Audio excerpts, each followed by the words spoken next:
used to refer to it as the whisper campaign because, you know, the losses taken by the insurgents in Sadr City and Basra had a huge effect on what was going to transcribe or the outcome of what would happen tomorrow. Because, you know, as you know, the first 12, 13 days when we went into Mara, 0 incidents. You know, a random gunfire here or there, but truly amazing because we'd never seen that sense of control over any group, because that's where you get into jam or special groups. There's always going to be a cowboy out there that wants to go and, you know, put something on the side of the road or go in or try to interdict somebody, but nothing happened. Yeah. Which is very odd. And they've had a couple incidents since our departure, but nothing that we thought we would see. We thought we'd see similar to Sadr City and Basra as far as the fight would go.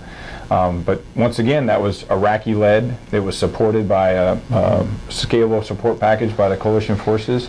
And really a theme that could be taken away is, and it's no BS, I mean, the security provided by the Iraqis improved so much on our timetable as we were there. Huge leaps and bounds. But you know, they're always going to lack a few items that we have that they don't have yet. But they won't lack the courage, the determination, and the wherewithal to, you know, really a nationalistic flavor to move their country forward. And a lot of folks that Colonel Flynn and I and the folks in the 182 spoke with is they did not like the negative influence that Iran would pose. Did they like the produce and some of this? Certainly, because that's your basic necessity. Well, I think you know, the haste with which Basra occurred. You know, I mean, they took some losses down there, and I think that, you know, the next big operation that we did after that was Amara, and and Sadr City, of course, was going on effectively at the same time for, you know, a more prolonged period of time. But I think they, you know, if we can credit them also with being a learning organization, you know, they learned, hey, we don't want to do that again. We don't want to hastily have to move forces into something that is that challenging, because we're going to take some losses. And I think that by those experiences, and then partnering with us to go to Amara, they felt like, well, if we plan it properly, we coordinate it properly, then our chances of going into Amara and, you know, not having this huge battle where we're going to take some more losses will be, you know, to our advantage. And that's exactly what unfolded. I was really happy, and quite frankly, I was surprised. They did a lot of great shaping operations up there with their own I.O. and their own public affairs. They had their own, you know, civil, military, humanitarian assistance deliveries going on.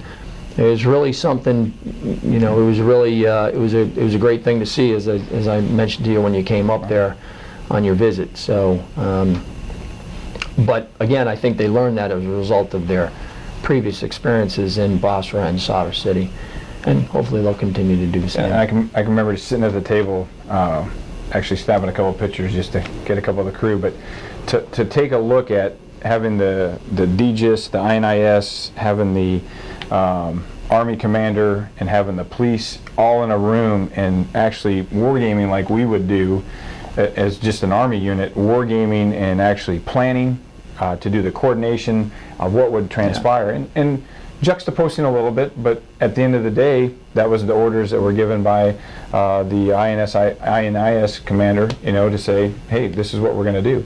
And you know, what I always like to say is, you know, the story unfolds taking the sit temp out of the proverbial Iraqi closet and sharing that with their partners, because it's hard to share, because, you know, they do have a sense of insecurity when it comes to some of their brothers. You know, they love them, yes, but they don't know all the time who to trust. And I think in that room there at that day, those key leaders in there were trustable individuals that were moving the Iraq country forward and doing the planning. And they were aware of the fact that things that they did would have impact.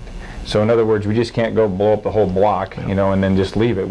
And they were really focused on, because they were asking us for a little bit of assistance, but on providing those packages to, you know, water and the food stuff on the tails of an operation, so that they would show, hey, we're not here just to destroy your homes and, you know, take your husbands away, but we want to be able to provide you something, you know, to assist you a little better as well. So what was the plan that they developed for entering Al-Amar?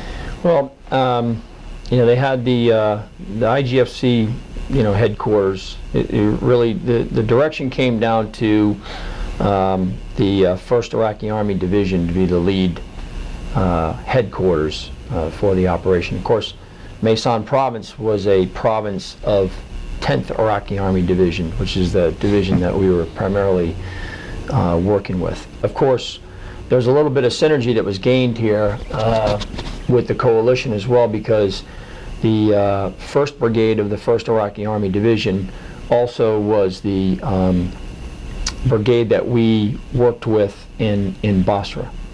So 1st Brigade had, you know, partnered MIT teams with battalions and brigades in Basra, and of course 1st IA, or 1st Brigade, 1st IA's Marine MIT was in Basra with us. And because they were in Basra and they were there for a couple of months with elements of 1st Brigade, we really almost, you know, after sort of things settled down in Basra, we really started planning and coordinating and synchronizing the operations that the Iraqis wanted to conduct into Amara. Later, the Iraqis, the IGFC, designated a National Police Brigade was also going to be part of the operation, and they were going to come down from the north. Really through the 1st Iraqi Army Division Commander and the 10th Iraqi Army Division Commander. Names? Well, we have General Habib from the 10th Iraqi Army, and the 1st Iraqi Army Division Commander was General, I'm trying to remember his name. I've seen him in the front too. Oh, I can see his face right now. He'd kick us in the knee. It'll come to me in a minute. Right. Nonetheless, those two headquarters shared their plans, and we had a couple of war games with them. Of course, we were talking with his MIT team, and in late May, early June, you know, there was a discussion over the timing of it, and so in late June we ended up moving up into Amara, and there was forces that came out of Basra. The National Police Brigade came down from the north through Al-Qut, and 10th Iraqi Army Division and the bulk of our forces came up through Nasiriyah and across ASR Worthington into Amara, and we used multiple ways to get there: air, rotor wing air, fixed wing air, ground,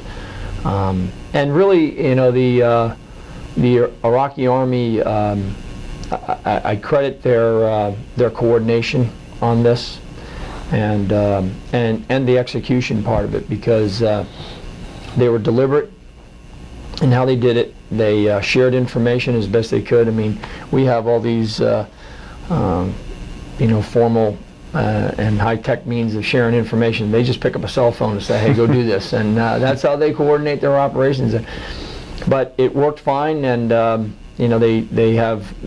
You know, we were fortunate in that I had a good personal relationship with General Habib, and of course, as mentioned to you earlier, General Saad was he was the former 40th Brigade, 10th Iraqi Army Division Commander, and had been designated the Maysan Provincial Chief of Police.